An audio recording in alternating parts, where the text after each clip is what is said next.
শ্রমজীবী মানুষের অধিকার প্রতিষ্ঠায় ইসলামী শ্রম নীতির বাস্তবায়ন অনিবার্য প্রতিপাদ্যকে সামনে রেখে বাংলাদেশ শ্রমিক কল্যাণ ফেডারেশন মেহেন্দিগঞ্জ উপজেলা শাখার দ্বিবার্ষিক সম্মেলন শনিবার সকাল 7:30টায় অনুষ্ঠিত হয়েছে।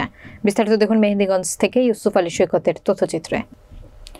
পাতারহাট সরকারি মুসলিম মডেল মাধ্যমিক বিদ্যালয়ের হলরুমে অনুষ্ঠিত শ্রমিক কল্যাণ ফেডারেশনের দ্বিবার্ষিক সম্মেলনে বাংলাদেশ শ্রমিক কল্যাণ ফেডারেশন মেহেন্দিগঞ্জ উপজেলা শাখার সভাপতি অধ্যাপক সাইফুল্লাহের সভাপতিত্বে সম্মেলনের প্রধান অতিথি হিসেবে বক্তব্য রাখেন বাংলাদেশ শ্রমিক কল্যাণ ফেডারেশনের বরিশাল জেলা শাখার প্রধান উপদেষ্টা অধ্যাপক আব্দুল জব্বার। প্রধান বক্তা হিসেবে উপস্থিত হয়ে বক্তৃতা রাখেন বরিশাল জেলা শ্রমিক কল্যাণ ফেডারেশনের সভাপতি অ্যাডভোকেট জহিরুদ্দিন ইয়ামিন। বিশেষ অতিথি হিসেবে বক্তব্য রাখেন বরিশাল জেলা শ্রমিক কল্যাণ ফেডারেশনের উপদেষ্টা আলহাজ সাইফুর রহমান। শ্রমিক কল্যাণ ফেডারেশন মেহেন্দিগঞ্জ উপজেলা শাখার প্রধান উপদেষ্টা মাওলানা শহীদুল ইসলাম।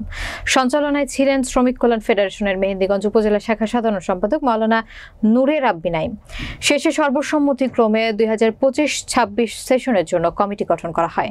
আগের কমিটির সেক্রেটারি মাওলানা নূরে রাব্বি নাইমকে সভাপতি, সৈয়দ ফয়েজ আহমেদকে সাধারণ সম্পাদক এবং রিয়াজ উদ্দিনকে সাংগঠনিক সম্পাদক করে বাংলাদেশ শ্রমিক কল্যাণ ফেডারেশন মেহেন্দিগঞ্জ উপজেলা শাখার 21 সদস্য বিশিষ্ট কমিটি গঠন করা হয়েছে।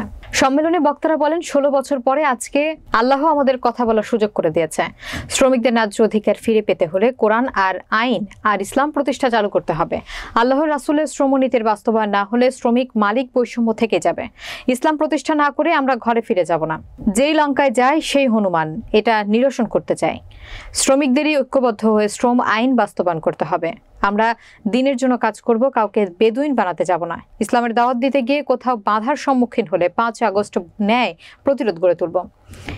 আপনারা এমন কোনো কাজ করবেন না যাতে বদনাম হয়। পরে দোয়া এবং মোনাজাতের মধ্য দিয়ে সম্মেলন শেষ করা হয়। আমাদেরকে ন্যায্য অধিকার ফিরে পাওয়ার জন্য, শ্রমিকদের অধিকার ফিরে পাওয়ার জন্য যে দায়িত্ব এবং কর্তব্য দিয়েছে, এই দায়িত্ব কর্তব্য যদি আমরা সঠিকভাবে পালন করতে পারি, আগামী দিনে বাংলাদেশ ইসলামী বাংলাদেশ হবে। যদি সংসদে ইসলাম প্রতিষ্ঠিত হয়, সংসদে যদি কোরআনের আইন প্রতিষ্ঠিত হয়, আমাদের ঘরকে বলা লাগবে না আমাকে বিজলি কার্ড দেন, আমাকে বয়স্ক ভাতা দেন, আমাকে বিধবা কার্ড দেন।